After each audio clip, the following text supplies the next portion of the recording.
अगर मैं आपको बोलूं कि एस्ट्रोनॉट्स अपना ही पेशाब पीते हैं तो क्या आप बिलीव करोगे? ज्यादा लंबे टाइम तक स्पेस में रहने से क्या खतरनाक चीजें हो सकती हैं? एक सवाल आपके दिमाग में डेफिनेटली आ रहा होगा, इंडिया आईएसएस का मेंबर नहीं है क्या? कि जो बोन मास लॉस अर्थ पर एक साल में होता है वही स्पेस में एक महीने में ही हो जाता है। एक रिसेंट इंटरव्यू में इसरो चेयरमैन ने बोला था कि पैसों की कमी नहीं है, बट स्टिल 2030 में इसको तबाह करने के प्लान तक। Imagine building the world's largest structure, लेकिन अर्थ पर नहीं बल्कि अर्थ के सरफेस से 400 किलोमीटर ऊपर स्पेस में। मैं बात कर रहा हूँ ह्यूमैनिटी के सबसे बड़े वंडर की, यानी कि इंटरनेशनल स्पेस स्टेशन। ध्यान से देखो तो हर एक पीस को कुछ इस तरह से स्पेस में ही असेंबल किया गया है, लेकिन इस पूरे इंटरनेशनल स्पेस स्टेशन को बनाने से लेके 2030 में इसको तबाह करने के प्लान तक सब कुछ हद से ज्यादा इंटरेस्टिंग है। इसलिए आज की इस 3D एनिमेटेड वीडियो में हम स्टेप बाय स्टेप समझेंगे कि इंटरनेशनल स्पेस स्टेशन आखिर है क्या, ज्यादा लंबे टाइम तक स्पेस में रहने से क्या खतरनाक चीजें हो सकती हैं, एंड इंडिया का इस इंटरनेशनल स्पेस स्टेशन में एग्जैक्टली रोल क्या है। इस सब के अलावा सबसे ज्यादा मजा इस वीडियो में ये देखने में आएगा कि स्पेस में एस्ट्रोनॉट्स की लाइफ आखिर होती कैसी है। लेकिन हर बार की तरह शुरू से शुरू करते हैं। इंटरनेशनल स्पेस स्टेशन यानी कि आईएसएस एक बहुत बड़ा स्पेस क्राफ्ट है जो अर्थ के आसपास इस तरह से घूमता रहता है। ये आईएसएस एस्ट्रोनॉट्स के लिए दो तरह से काम करता है। पहला तो ये उनके लिए घर की तरह होता है जहां एस्ट्रोनॉट्स रहते हैं, खाते हैं, सोते हैं और अपनी डेली एक्टिविटीज को मैनेज करते हैं। और दूसरा ये एक ऑफिस या रिसर्च लैब का रोल भी निभाता है जहां एस्ट्रोनॉट्स साइंटिफिक एक्सपेरिमेंट्स करते हैं, डेटा कलेक्ट करते हैं और स्पेस में नई डिस्कवरीज के लिए भी काम करते हैं। इन सिंपल टर्म्स आईएसएस एक ही वक्त में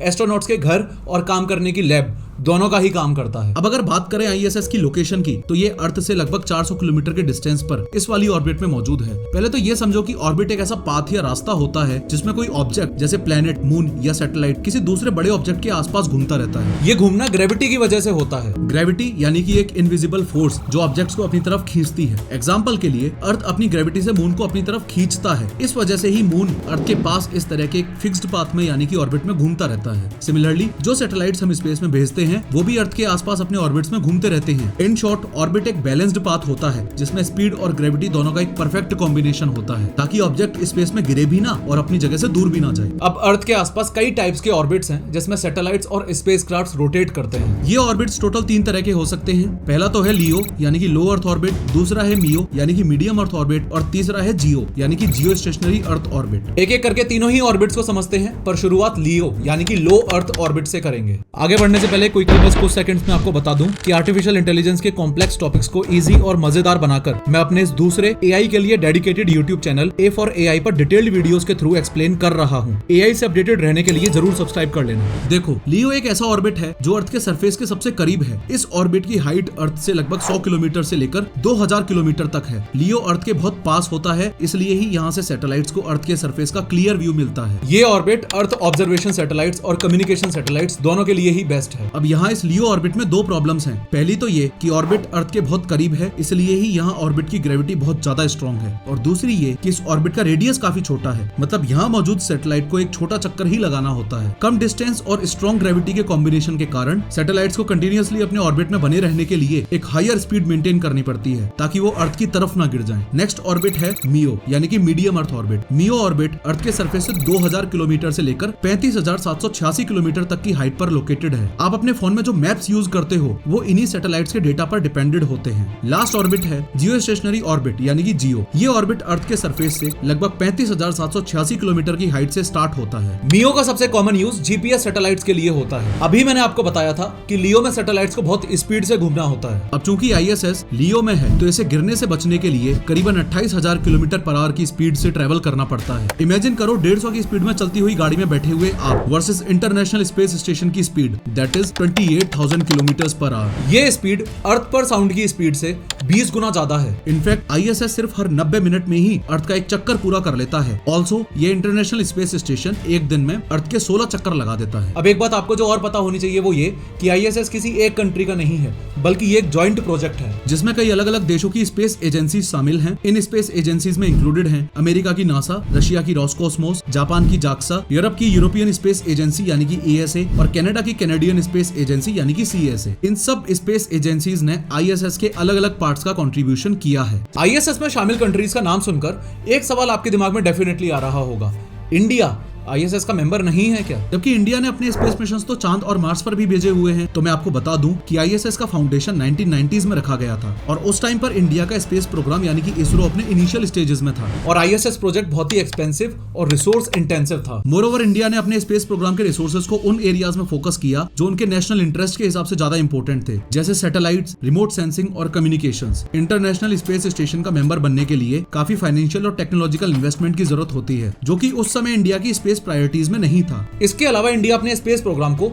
ज्यादा सेल्फ रिलायंट और इंडिपेंडेंट बनाना चाहता था और आईएसएस के साथ जुड़ने का मतलब होता है एक ऐसे इंटरनेशनल कंसोर्टियम का पार्ट बनना जिसमें डिसीजन मेकिंग पावर्स काफी शेयर्ड होती हैं। साल 2010 में इंडिया ने इंटरनेशनल स्पेस स्टेशन को ज्वाइन करने की अपनी इच्छा तो एक्सप्रेस की थी, लेकिन आईएसएस के अंदर भी काफी पॉलिटिक्स चलती है और इसी पॉलिटिकल डायनेमिक्स के चलते इंडिया ने अपने आप को आईएसएस से दूर ही रखा। फिर साल 2019 में इंडिया ने अपना खुद का स्पेस स्टेशन बनाने का फैसला कर लिया, जिसे भारतीय अंतरिक्ष स्टेशन कहा जाएगा। भारतीय अंतरिक्ष स्टेशन इसरो का प्लान्ड स्पेस स्टेशन है, जिसे साल 2028 तक लॉन्च करने का टारगेट है। ये भी अर्थ के ऑर्बिट में 400 किलोमीटर की ऊंचाई पर घूमेगा, सेम जैसे इंटरनेशनल स्पेस स्टेशन घूमता है। इसमें एक टाइम पर 3 से 4 एस्ट्रोनॉट्स रह पाएंगे, जबकि इंटरनेशनल स्पेस स्टेशन में मैक्सिमम 13 एस्ट्रोनॉट्स रह सकते हैं। इसका मेन फोकस साइंटिफिक रिसर्च करना होगा, जैसे माइक्रोग्रेविटी में बायोलॉजी और मटेरियल्स पर रिसर्च करना। ये इंडिया का अपना स्पेस स्टेशन होगा, आईएसएस जैसा, पर साइज में छोटा और स्पेसिफिक रिसर्च के लिए तैयार। पर अभी भी एक बड़ा सवाल यहाँ पर ये आता है कि इंडिया आज भी एडवांस स्पेस कैपेबिलिटीज में इतना पीछे क्यों है। देखो, इंडिया का स्पेस बजट नासा जैसी स्पेस एजेंसीज के कंपैरिजन में काफी कम है। साल 2024 में इसरो का बजट है $1.95 बिलियन,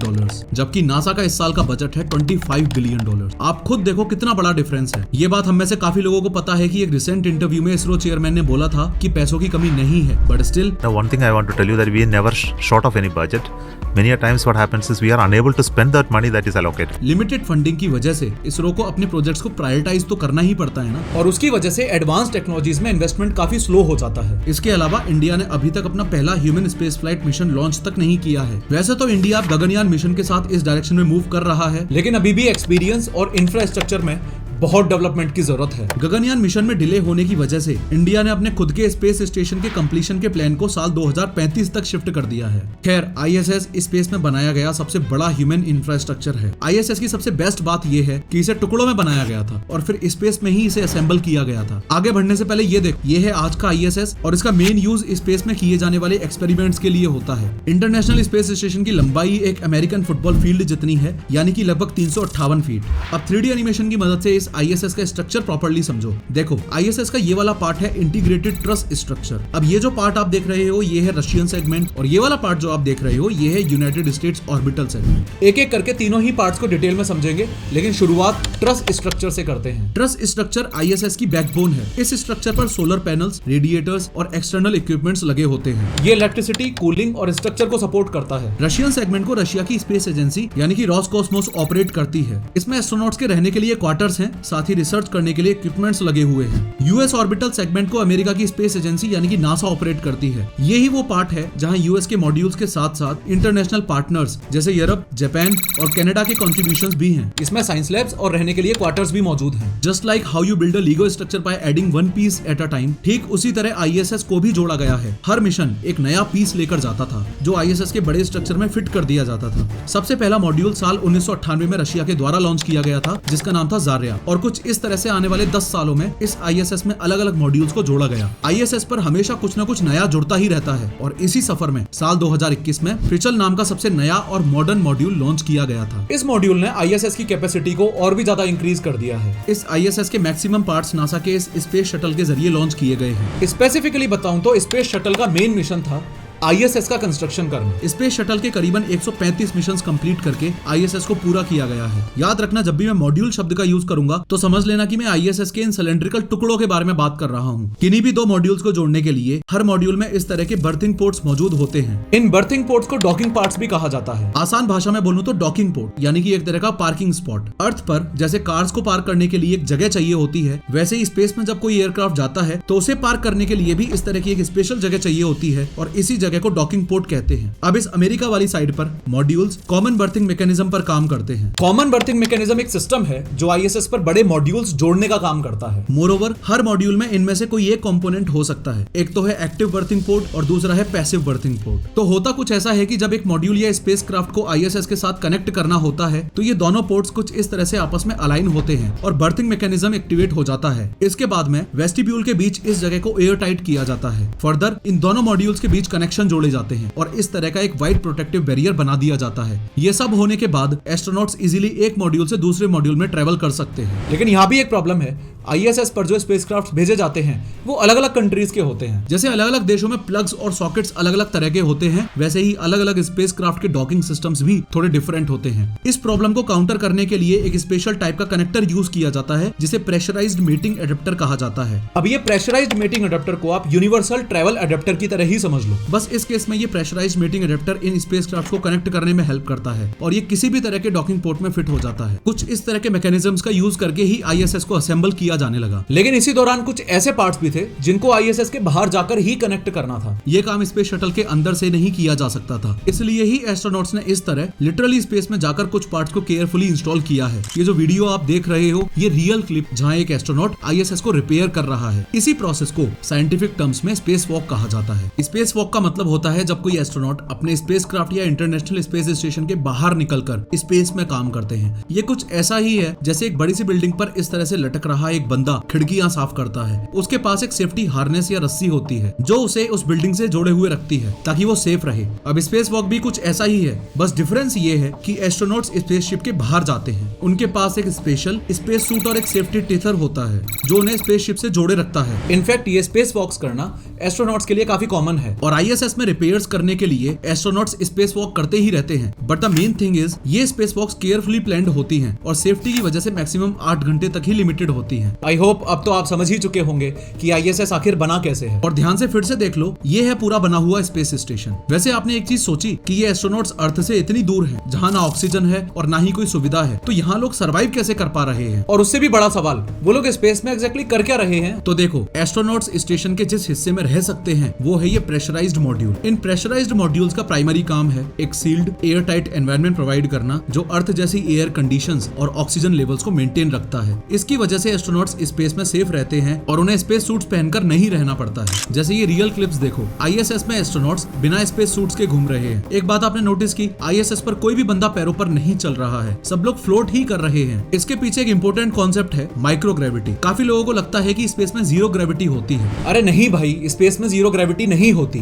बल्कि माइक्रोग्रेविटी होती है। मतलब ग्रेविटी हर जगह होती है, इवन स्पेस में भी, लेकिन बहुत वीक होती है। एस्ट्रोनॉट्स जो स्पेस में फ्लोट करते दिखते हैं वो इसलिए होता है क्योंकि वो और उनका स्पेसक्राफ्ट फ्री फॉल में होते हैं। आईएसएस जैसे ऑब्जेक्ट्स अर्थ के अराउंड घूमते वक्त कंटिन्यूअसली फॉल कर रहे होते हैं, लेकिन उनकी स्पीड इतनी फास्ट होती है कि वो अर्थ तक नहीं पहुंच पाते। बस इसी वजह से एस्ट्रोनॉट्स को वेटलेसनेस फील होती है। तो स्पेस में जीरो ग्रेविटी नहीं बल्कि माइक्रो ग्रेविटी होती है। अब देखो, इंटरनेशनल स्पेस स्टेशन में एस्ट्रोनॉट्स के लिए बहुत सारे फीचर्स मौजूद हैं जो उनके रहने, काम करने और सेफ्टी को इंश्योर करते हैं। एक बार इन फीचर्स को भी देख लो। सबसे पहला है ये स्लीपिंग क्वार्टर्स, यानी कि रहने के लिए कमरा। दूसरा है बाथरूम, तीसरा है जिम, चौथा है ये क्यूपोला जो कि एक तरह की विंडो है। अब इस वीडियो का मोस्ट इंटरेस्टिंग पार्ट शुरू होने जा रहा है। देखो, आईएसएस में कुछ इस तरह के 7 स्लीपिंग क्वार्टर्स बने हुए हैं। हर स्लीपिंग क्वार्टर का साइज एक फोन बूथ जितना होता है। इसमें एक स्लीपिंग बैग फिक्स्ड होता है जिसमें एक बंदा इजीली सो सकता है। ये स्लीपिंग बैग्स दीवार से कुछ इस तरह वेलक्रो के जरिए अटैच्ड होते हैं ताकि बंदा सोते सोते हवा में ना फ्लोट करने लग जाए। इंटरनेशनल स्पेस स्टेशन में बाथरूम फैसिलिटीज एकदम अलग हैं क्योंकि स्पेस में ग्रेविटी नहीं होती। इसी रीजन से यहाँ बाथरूम को स्पेशल तरीके से डिजाइन किया गया है। ये जो आपको दिख रहा है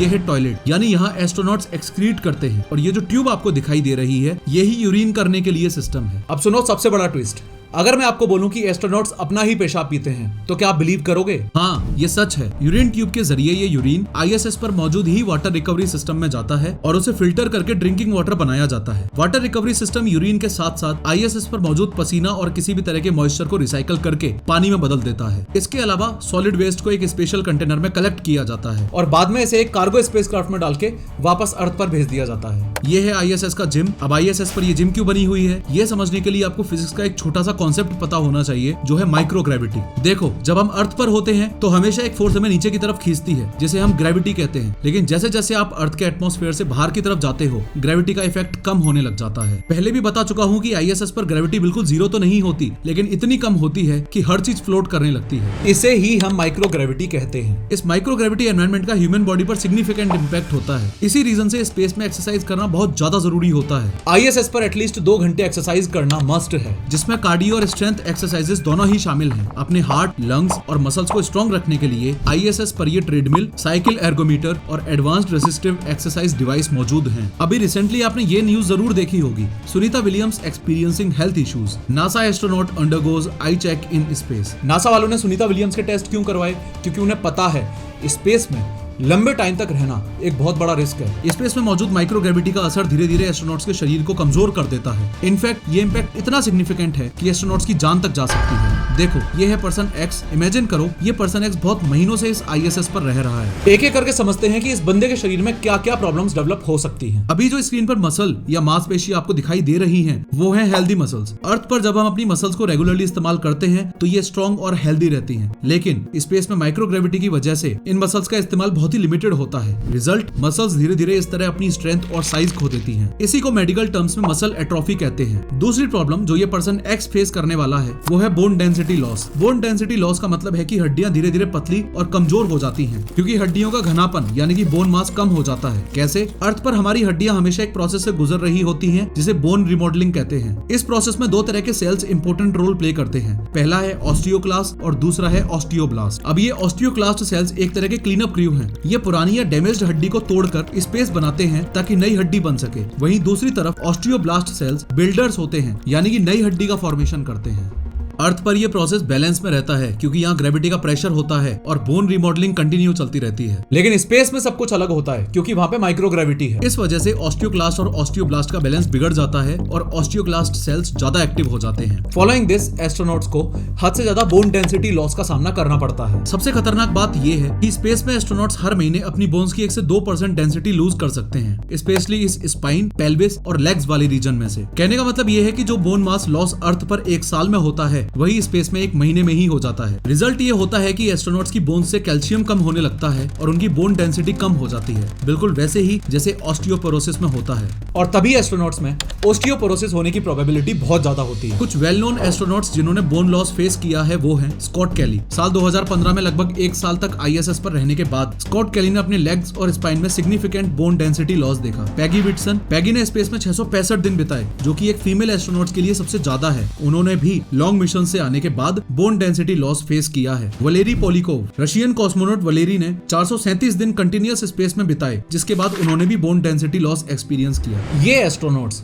ऑफिशियली ऑस्टियोपोरोसिस से सफर नहीं कर रहे हैं, लेकिन स्पेस की माइक्रोग्रेविटी के कारण इनका बोन डेंसिटी लॉस एग्जैक्टली उसी प्रकार का है जो ऑस्टियोपोरोसिस में होता है। अब अगर तीसरी प्रॉब्लम की बात करें तो वो ये है कि स्पेस में लंबे समय तक रहने से हार्ट कमजोर हो जाता है। आई होप आप सबको ये पता ही होगा कि हमारा हार्ट इस तरह से ब्लड को पूरे शरीर में सर्कुलेट करता है। स्पेस में जब कोई ग्रेविटी ही नहीं होती तो हार्ट का वर्कलोड कम हो जाता है, क्योंकि ब्लड को पंप करने के लिए ज्यादा एफर्ट्स नहीं लगते। इसी वजह से हार्ट कुछ इस तरह से श्रिंक होकर गोल सी शेप का हो जाता है। स्पेस में इनिशियली एस्ट्रोनॉट्स के ब्लड प्रेशर में चेंजेस देखने को मिलते हैं, क्योंकि फ्लूइड्स चेस्ट और हेड की तरफ शिफ्ट होते हैं। इसी रीजन से उनका फेस कुछ इस तरह से थोड़ा पफ्ड अप लगता है और उसे स्पेस फेस बोला जाता है। इसके अलावा जब एस्ट्रोनॉट्स स्पेस से वापस अर्थ पर आते हैं तो उनके हार्ट और ब्लड वेसल्स को फिर से नॉर्मल ग्रेविटी में एडजस्ट होने में टाइम लगता है। इससे उन्हें ऑर्थोस्टैटिक इंटॉलरेंस हो सकता है। आसान भाषा में बोलूं तो खड़े होने पर चक्कर आते हैं और कभी कभी वो बेहोश भी हो जाते हैं। हार्ट में प्रॉब्लम होने की वजह से चौथी प्रॉब्लम भी डेवलप होना शुरू हो जाती है और वो है बॉडी में फ्लूइड इंबैलेंस होना। इसकी वजह से SANS यानी कि space flight associated neuro ocular syndrome का जन्म होता है। ये देखो, ये है नॉर्मल आंख। स्पेस में प्रेशर की वजह से आंख का शेप कुछ इस तरह से फ्लैट हो जाता है, specially the back part of the eye. जब आंख का शेप चेंज होता है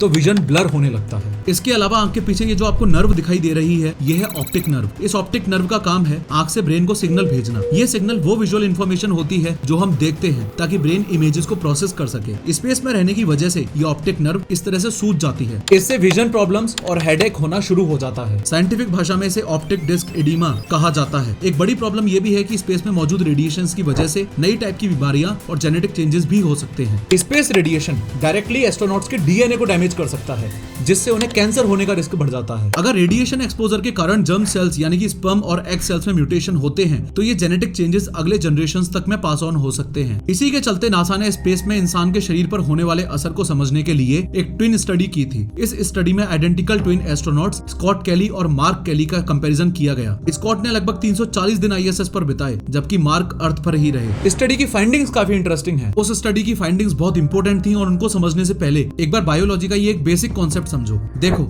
ये है ह्यूमन सेल, इसमें है ये न्यूक्लियस और न्यूक्लियस में मौजूद है ये क्रोमोसोम्स। क्रोमोसोम्स यानी कि डीएनए के लंबे स्ट्रैंड्स। डीएनए वही मॉलिक्यूल है जिसमें जेनेटिक इंफॉर्मेशन स्टोर्ड रहती है। डीएनए का एक स्पेसिफिक पार्ट होता है जीन। ये जीन हमारी बॉडी के ट्रेट्स को कंट्रोल करता है और पेरेंट्स से बच्चों में पास ऑन भी यही होता है। अब स्पेस में रेडिएशन और माइक्रोग्रेविटी के कारण स्कॉट के जीन्स में काफी चेंजेस देखे गए। स्कॉट के कुछ जीन्स लॉन्ग टर्म बदलाव दिखाने लगे, जिन्हें स्पेस जीन्स का नाम दिया गया। इनमें मेनली वो वाले जीन्स शामिल थे जो डीएनए रिपेयर, बोन फॉर्मेशन और इम्यूनो सिस्टम पर इंपैक्ट करते हैं। एक बार ये क्रोमोसोम देखो, इसके एंड पर आपको ये अलग सा एक रीजन दिख रहा है, ये है टेलोमियर। टेलोमियर का काम है डीएनए को घिसने और उलझने से बचाना। जिस तरह से आपकी शू लेसेस के एंड पर प्लास्टिक कैप होती है जो लेस को घिसने से बचाती है, ठीक वैसे ही क्रोमोसोम्स के एंड पर ये टेलोमियर्स होते हैं जो डीएनए को प्रोटेक्ट करते हैं। अब स्कॉट के क्रोमोसोम्स में मौजूद जो टेलोमियर था वो स्पेस में जाके तो लंबा हो गया, लेकिन अर्थ पर वापस आते ही छोटा भी हो गया। ये तो मैंने आपको बताया ही था कि स्कॉट को बोन डेंसिटी लॉस तो हुआ ही था। तो आप समझ पा रहे हो स्पेस में लंबे टाइम तक रहने से इंसान क्या क्या चेंजेस फेस कर सकता है। चलो अब मैं आपको आईएसएस का नेक्स्ट डेस्टिनेशन दिखाता हूँ। ये जो खिड़की आपको दिखाई दे रही है ये है क्यूपोला। ये खिड़की एस्ट्रोनॉट्स के लिए एक स्ट्रेस बस्टर का काम करती है। यहाँ से खड़े होकर देखने पर अर्थ का एक वीआईपी व्यू देखने को मिलता है। क्योंकि आईएसएस पर हर चीज एकदम मैकेनिकल है, ये व्यू एस्ट्रोनॉट्स को अपनी मेंटल हेल्थ ठीक रखने में मदद करता है। आईएसएस के बारे में एक इंटरेस्टिंग बात और बताता हूँ। आईएसएस पर फूड और प्लांट्स भी ग्रो किए जाते हैं। Reason being future space missions जैसे मार्स मिशन के लिए रेडी होना। एस्ट्रोनॉट्स वेजी सिस्टम का यूज करके प्लांट्स ग्रो करते हैं। इसको आप एक छोटा सा होम गार्डन मान सकते हो। इसमें प्लांट्स को मिट्टी के बिना एक पिलो सिस्टम में ग्रो किया जाता है। बेसिकली ये प्लांट पिलोज मिट्टी का काम करते हैं जो कैल्शियम क्ले और फर्टिलाइजर से मिलकर बना होता है। इसमें सीड्स ऑलरेडी प्लांटेड होते हैं। क्योंकि स्पेस में सनलाइट का एक्सेस लिमिटेड होता है, इसलिए ही रेड, ब्लू और ग्रीन एलईडी लाइट्स का यूज करके प्लांट्स को फोटोसिंथेसिस के लिए एनर्जी दी जाती है। इसके अलावा स्पेस में पानी फ्लोट करता है, इसलिए ही प्लांट्स को पानी देने के लिए स्पेशल विक सिस्टम यूज होता है जो रूट्स तक सही हाइड्रेशन पहुंचाता है। अब तक लेटुस, मूली और गेहूं जैसे प्लांट सक्सेसफुली ग्रो हो चुके हैं। ये देखो, ये रियल इमेजेस हैं स्पेस में उगाए गए प्लांट्स की। एक और चीज जो काफी इंटरेस्टिंग है वो है पानी। अर्थ पर तो पानी कैसे फ्लो करता है ये तो आपको पता ही है, लेकिन स्पेस में पानी इस तरह के बबल्स या ग्लोब्यूल्स की तरह फ्लोट करता है। इसका रीजन है सरफेस टेंशन। एस्ट्रोनॉट्स इस तरह के वाटर बैग्स में पानी पीते हैं ताकि पानी इधर उधर फ्लोट ना करने लगे। इन वाटर बैग्स में एक स्ट्रॉ होता है जो वन वे वॉल्व के साथ अटैच्ड होता है, जिससे आप पानी को सिप करके पी सकते हो। अगर आप स्पेस में ग्लास में पानी डालने की कोशिश करोगे तो पानी हवा में गोल गोल घूमने लगेगा। पानी के फ्लो की एक रियल वीडियो आपको दिखाता हूँ।